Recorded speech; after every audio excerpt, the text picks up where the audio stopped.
And I just know I didn't handle it like a man. I handled it like a spoiled brat punk boy.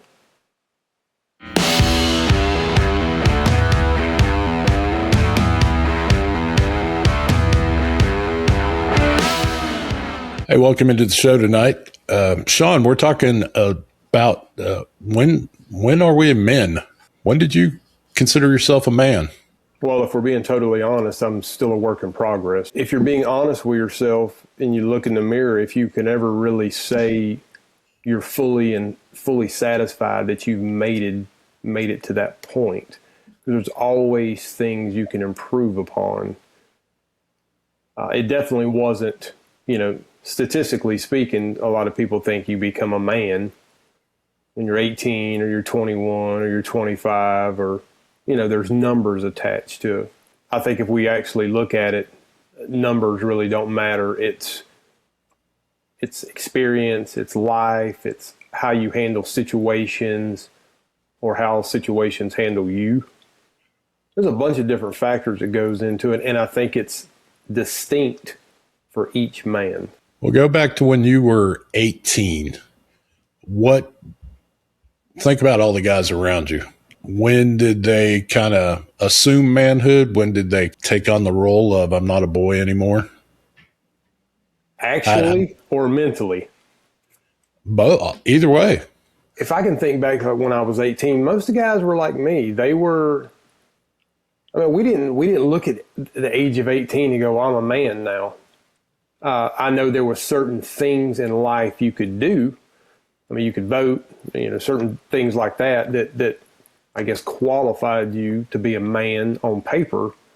But as far as actually being a man, man, I was nowhere, like I wasn't even in the same state of being a man at 18 and actually becoming a man. I was nowhere near that. I may have thought I was, but I can guarantee you my actions did not show that. Is that the lie that society tells us, or the rules tell us that you're a man at this point? I agree with you. I think we build on our manhood all throughout life, but I'm trying to reach down to that point where you go, okay, I've reached a point to where I understand that I'm responsible for me. I guess it's more than responsibility. It's that point where you go, I don't have a backup anymore. Is that what being a man is? God, that's such a heavy question. I don't know how you come up with these podcasts where you throw this heavy stuff at me all of a sudden, but it is. When you think about it, it's a heavy question of when does a male become a man and what leads to that? And it's, you can start out, it's such a cliche to say this, but you can start out with life, environment, circumstances, responsibilities that come your way may expedite your manhood or degrade it depending on how you handle it. It's just that's a loaded question for men to have. Well, let's talk about you. When did you in your mind go, okay, and I'm not talking about the full development of what a man is. I'm talking about that point in your youth where it changed from, okay, I'm not a boy anymore. I know that could be, a wide range for many people, but for you, was there a point? Was there an event? Was there a realization of, I'm not a boy anymore? I guess if I wanted to look at it and use this as my, pivot point, what you might call, growing up in where I'm from, I was always in the very upper echelon, if not at the top of the echelon of baseball players. So when I got to high school, immediately I was made a captain. So I guess between, I had a very demanding high school baseball coach, football coach too, but they were both demanding. But I was much better in baseball than I was in football, so I was made a captain. And the way my high school baseball coach explained it to me, when you wear that C on your chest, that comes with responsibilities. That comes with a certain, there's certain things you have to do different than your teammates. There's certain ways you have to carry yourself. So I guess if I had to look at something, it would probably be that. Now, my grandfather growing up, it was, I can't really say it was, I had responsibilities around the farm, but while yes, they were responsibilities, it was either I do them or death ensues. So it wasn't really responsibility. It was, you just got to do them. But when I became the captain, in the way our coach said it to me, it made me realize, oh, I've got to be the example.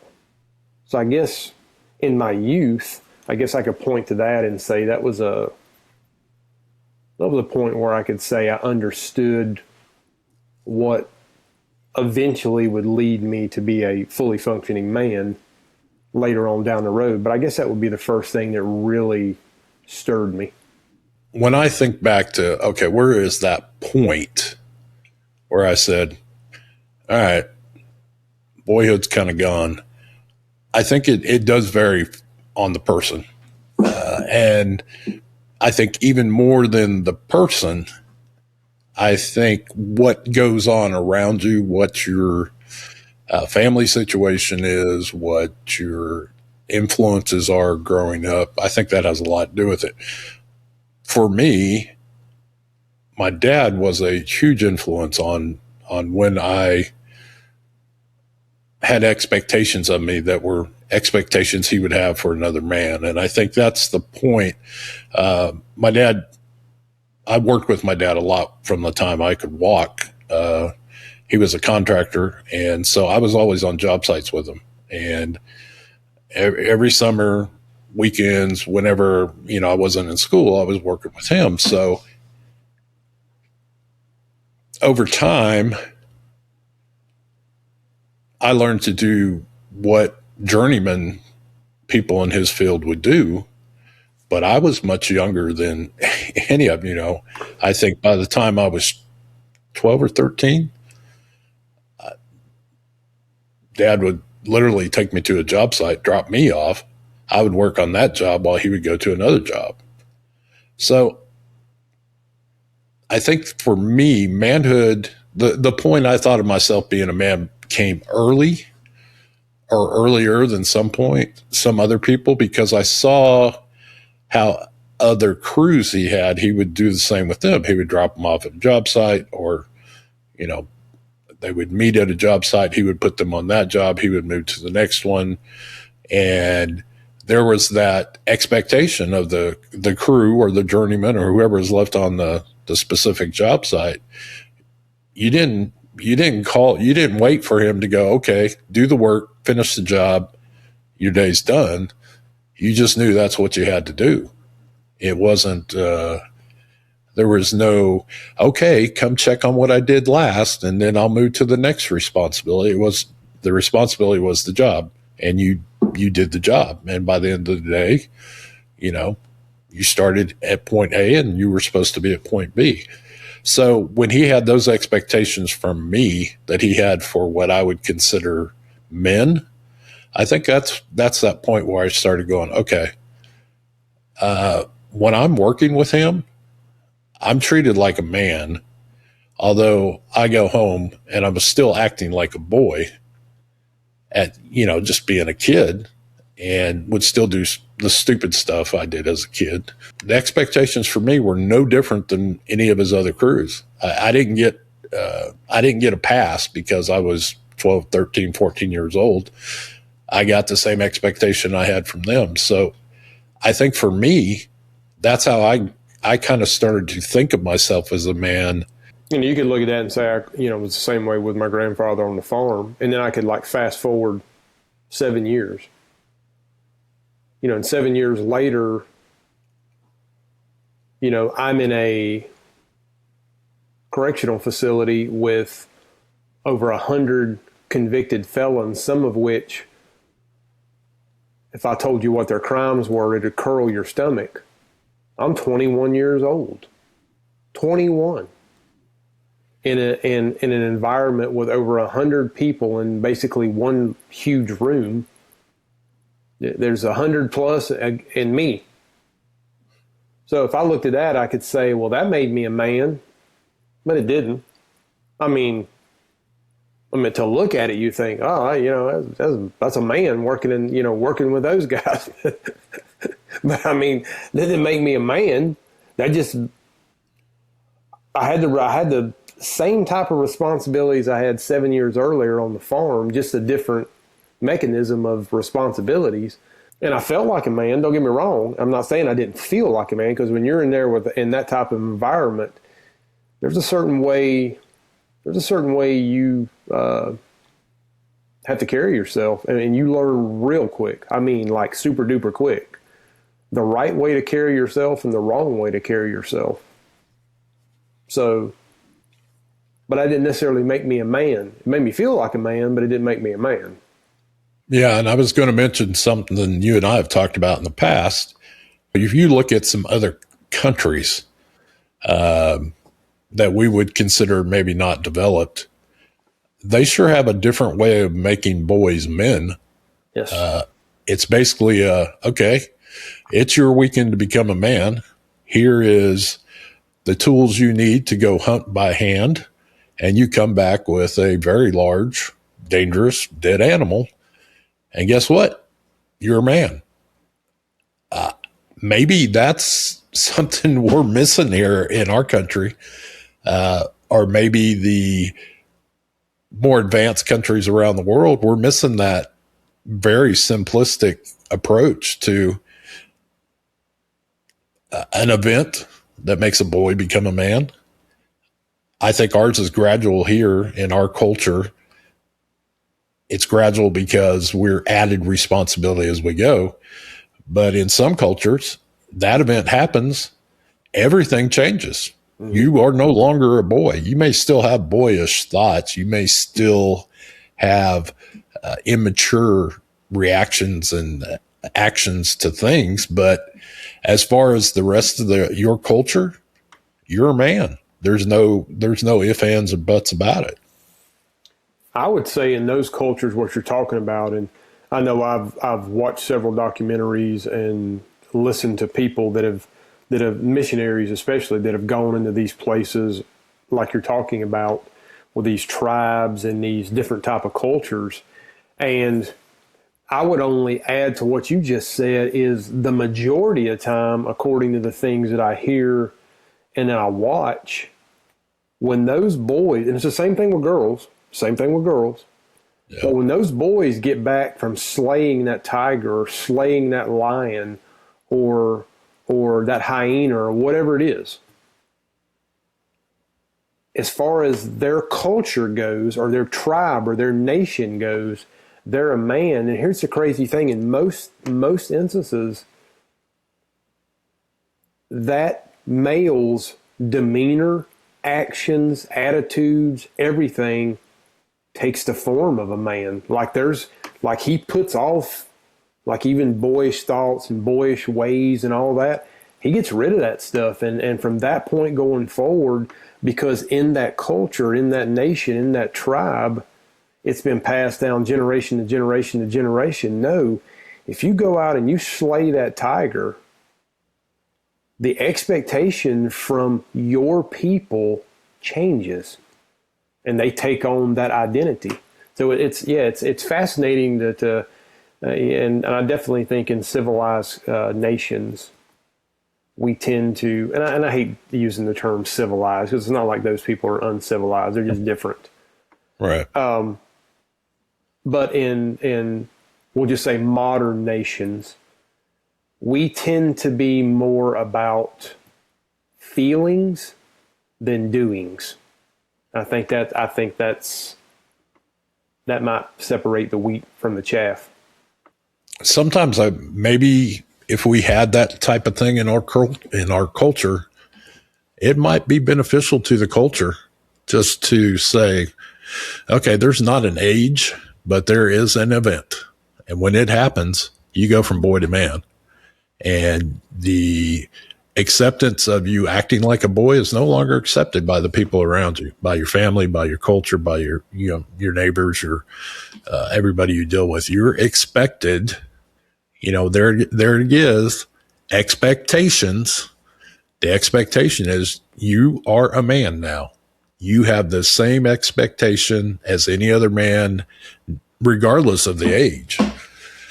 So I think the lie is that an age makes you a man. Is that the lie we live by in modern society?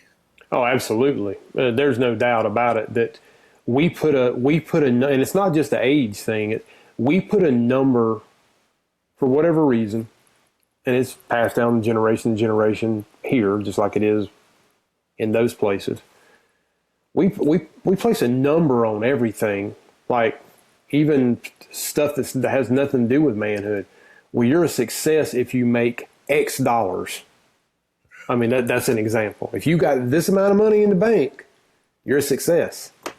Well, if you're 24 years old, 7 months, and 14 days, you're a man. Thanks for participating. Was there a point when you had to face something, and not that you admitted it, not that it was something you talked about, but was there a point in your mind you go, okay, I'm in a man position, I'm in a man situation, but I'm not ready to be a man? Did you ever have that thought? Basically every day, from a professional and a personal standpoint. Like I said, from the professional standpoint, you go into an environment like that and you're seeing things that the normal human being walking around out here, going into Walmart, buying a pack of Twizzlers and a RC Cola. They don't see that stuff every day. And you're in this world that's a completely different, separated world in and of itself. And then this is where I realized if you want to do a point with me, when I realized, oh no, I'm not ready. Was you got all that stuff going on at work, you come home, your personal life is a train wreck, you're going through a divorce, you have a child, and you're supposed to compartmentalize every bit of that to yourself. And you realize, oh no, I'm right back at my grandparents' house. I mean, there's no way in the world you can sit there. There's no point in your life where you're going, man, I got this. I'm a man. There's none of that. So I guess when me and my first wife were going through the divorce, and I was fresh into the career that I chose. That was when I realized you think you're a man and you realize not so much. I guess that would be the point in my life where the rubber met the road, shall we say.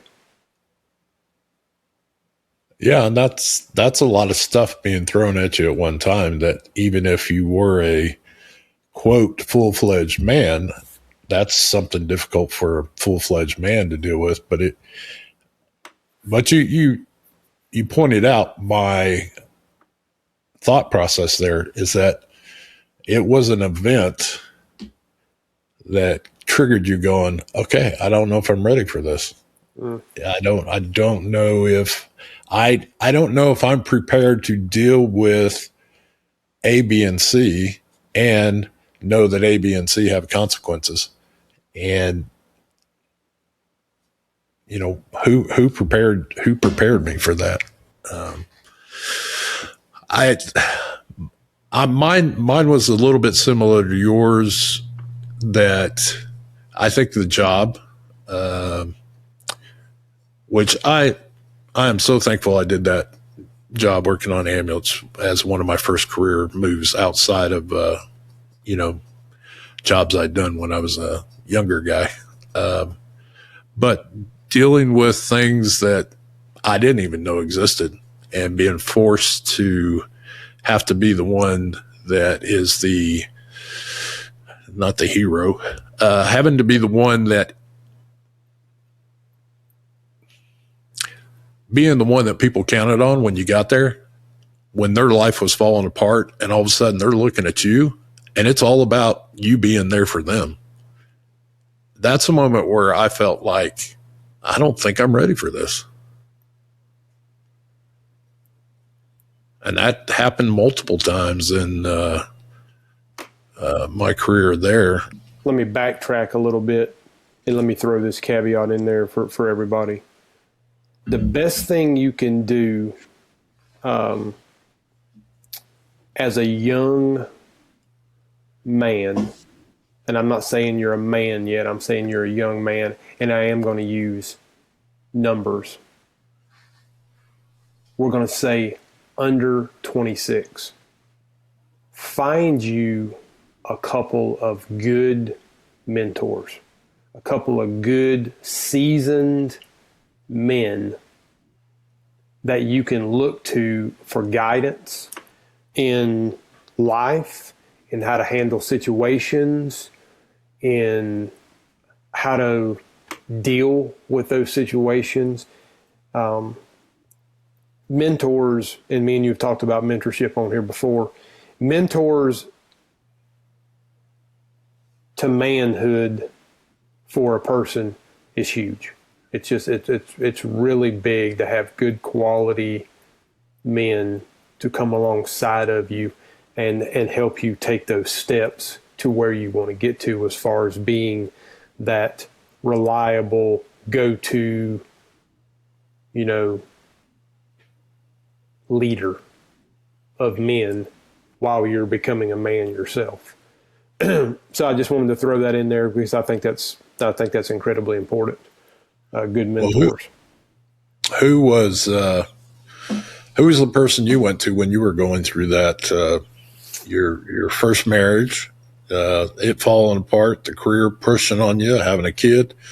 Where did you turn? Where did you go to say, all right, just realized I'm not ready for this? To be quite honest, I didn't turn to a person. I turned to, I was one of these people, and I got no problem saying this. I was one of those people that,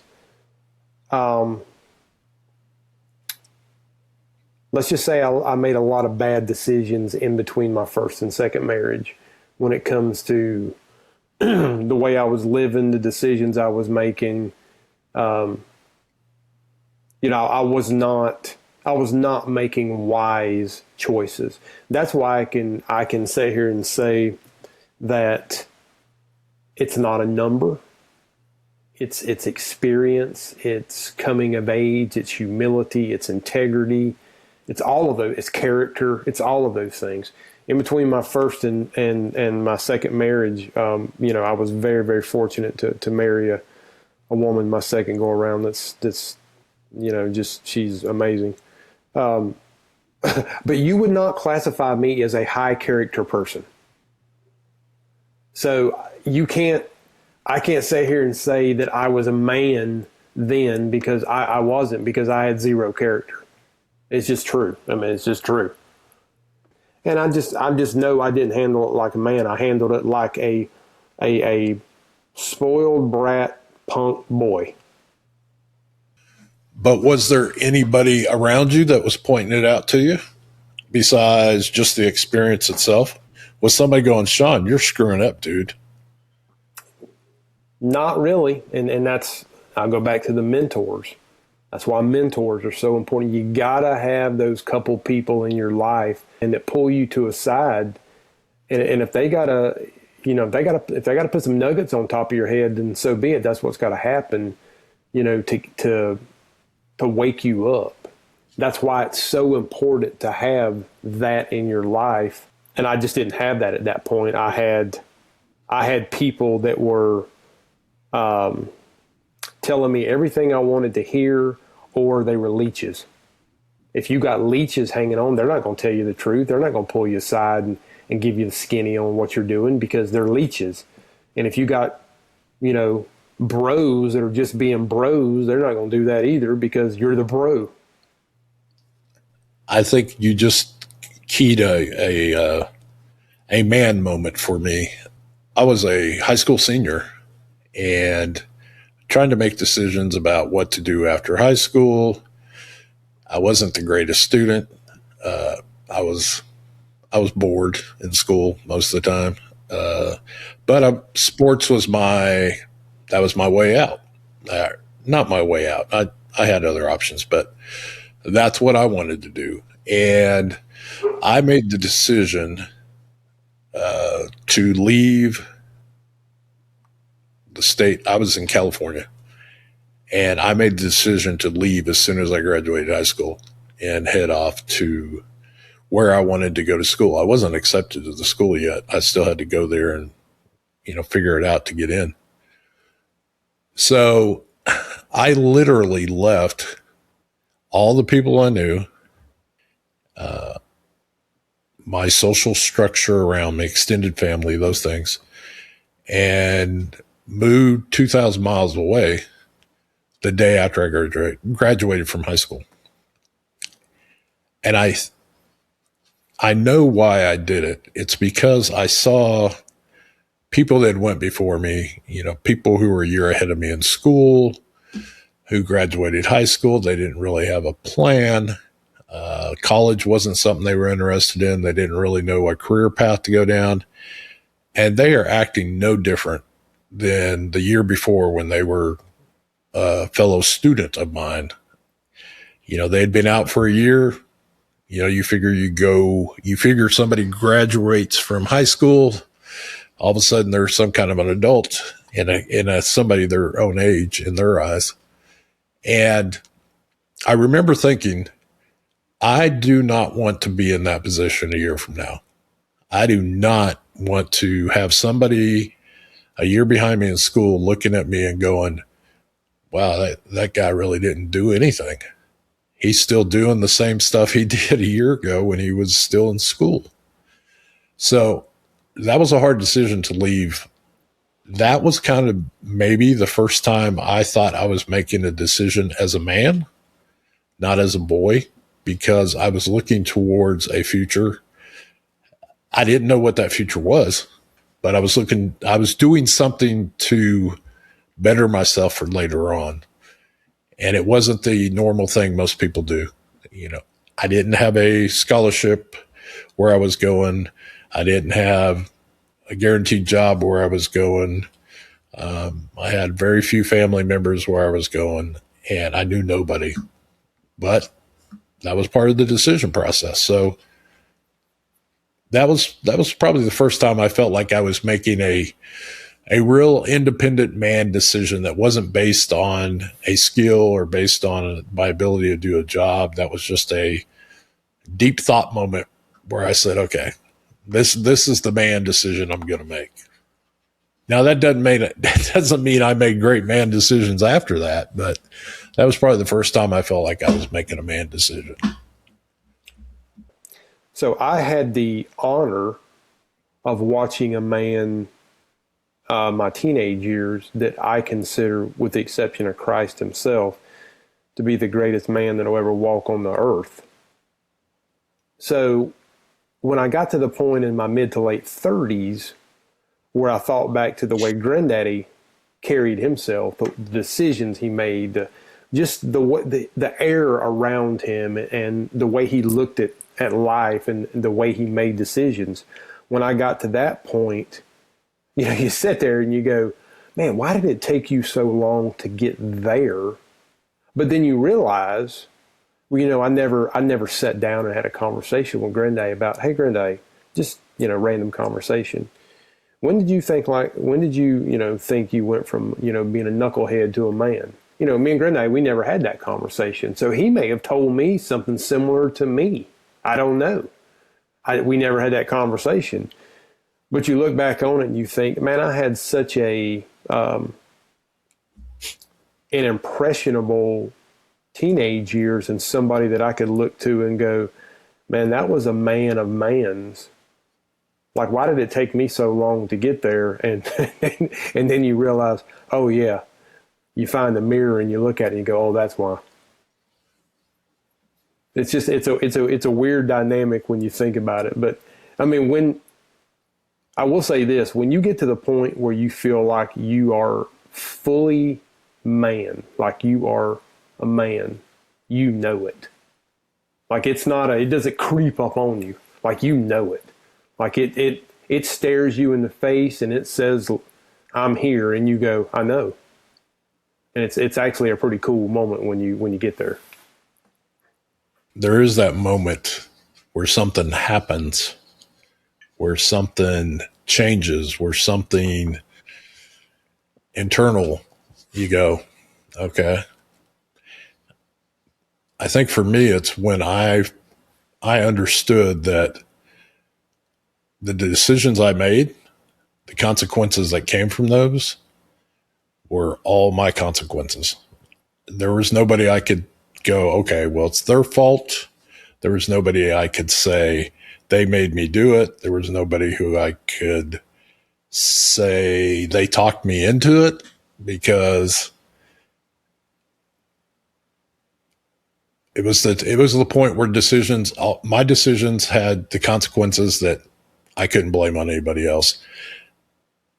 I don't know what age that came for me. I think the times getting there were gaps in between. There were times I felt like a man. There were times I made decisions that weren't man decisions. So I agree with you. I don't think there's an age, at least in our culture. In other cultures, absolutely. But in our culture, there's not an age. There's not an age that you become a man just because you're 18 or 45. You could be a boy at 45. And there's lots of boys at 40, in their 40s these days. And that is not a lecture I'm going to give, but I know those people. I know those people who are 30s, 40s, and they haven't become a man yet because they're still making decisions that are decisions a child would make, or they're acting ways that a child would act. They're still blaming everybody else for their problems instead of owning up to them. I think where you become a man, and I want to say this, I think where you become a man when you have to deal with all that is you have to find faith. You have to find something, and for me and you, it's not a something, it's a someone.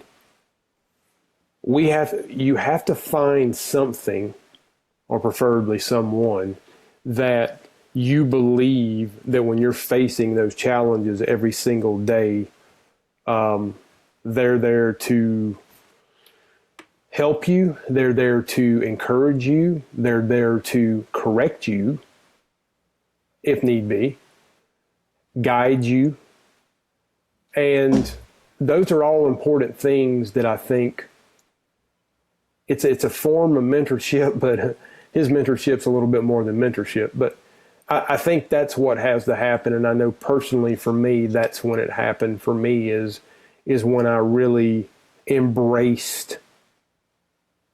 I stopped I'll borrow a military term here. I stopped embracing the suck myself and started handing the suck off to him. And it's amazing how when I started doing that, how things started to just, I wouldn't say they were better. I could just deal with them better. I'll say it like that. I think faith played a big role in me becoming a man because I had a blueprint to follow. I think the Bible is a great way to learn how to be a man. Or not. Or not. I think, too, I have to give my wife a lot of credit because if my wife, when I first got married, didn't treat me as if I were a man, that would have made it would have made it a lot more difficult to become the man I think I am or that I wanted to be, because I wanted to please her in being the man that she wanted to be married to. And her encouragement and her belief in me was what helped shape me to be a man. And I think there's a lot of guys, and I'll admit to one thing. When I was first married, in my mind, I just kept thinking, you know, I'm the one that knows the world. I'm the one that knows the things that I need to be taken care of. I know this. I'm the smarter one. I've got to protect her from any and everything. But what I wasn't doing was giving her credit for her intelligence and her wisdom and her ability to handle things as well. And I think when I finally did that completely, that's probably the point I felt like I became a man, because I was no longer trying to lead because of the role I had. I was trying to lead because I had somebody who wanted me to lead and believed in me to lead. And that was crucial to me becoming the man I want to be. It's still crucial. First of all, most men, when they do the things that you were saying initially you were doing, I think we all do them, and the Bible has a word for that. It's called fool. This guy. Most men would overwhelmingly say that the encouragement and the love of a woman is pure gold.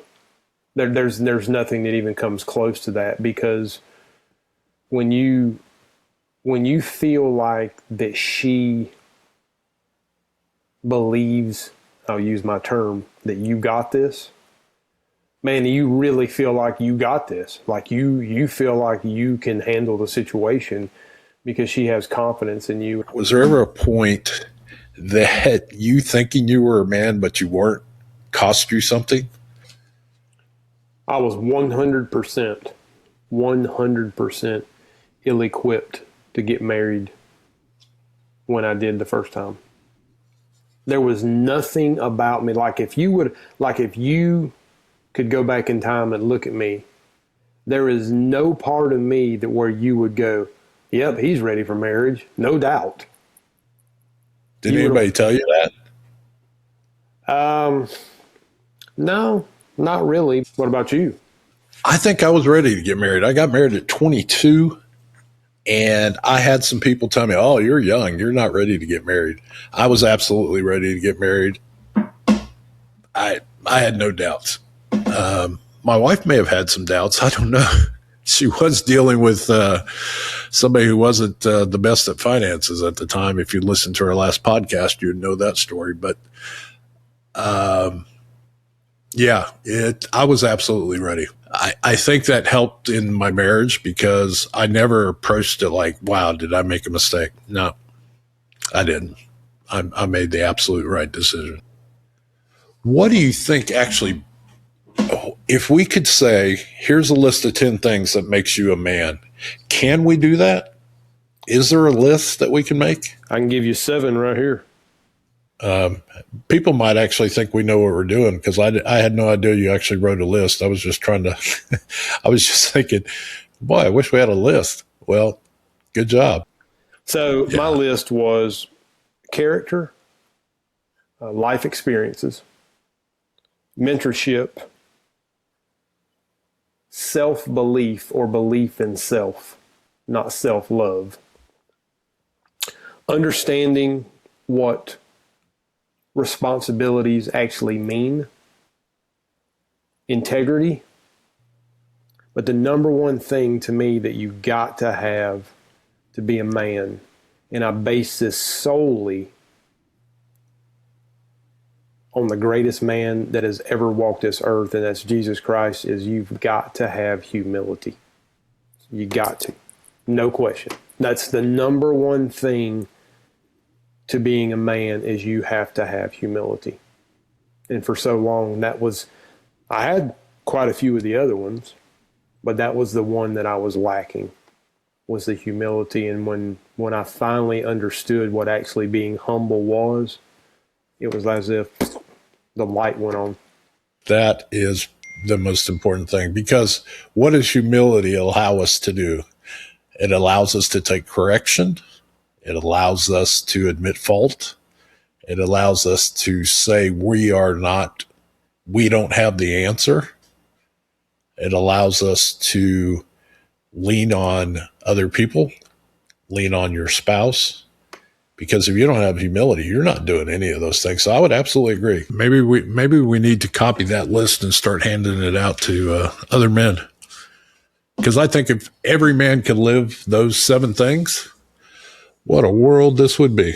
And by the way, I got those 7 things right out of the Bible from the Apostle Paul and the Apostle Peter. So if you want to know where I got that list from, it's those 2 guys, and they know a little bit about a little bit. I wish all men would burn those 7 things into their mind to be better men, to be the man they can be. And I think any male can be a man. There's no reason why somebody can't be a man, but that doesn't mean all men are. Nads don't make you a man. And there's the short for this week. Nads do not make the man. It's just truth. Okay, so if everything got heavy tomorrow, are you ready to carry the load? And I think that's probably a good analysis individually. If everything fell apart tomorrow, are you going to fall apart with it? Are you going to be able to be the one that pulls it all together? Some of it may be out of your control, but are you going to take the lead on it? Or are you going to step out of the way and expect somebody else to take the lead for you? This is where our faith comes in as part of our belief system, because if everything fell apart for me tomorrow, I can't pull it back together. My belief system is that I have to turn to the living God to say, man, I can't do this. I need your help. I'm going to leave this challenge for this week. Pick one responsibility you've been avoiding, just one, and handle it this week. Take care of it. Put it to bed. Get rid of it. Do what you need to do to take care of it. That's the challenge for the week. Sean, do you have anything else before we go? Yeah, I have a challenge to your challenge. If you have the ability, be a mentor to someone. Maybe a relative, maybe a coworker, maybe someone at your church, whatever. But be a mentor. Get involved in helping someone else shape their life. All right.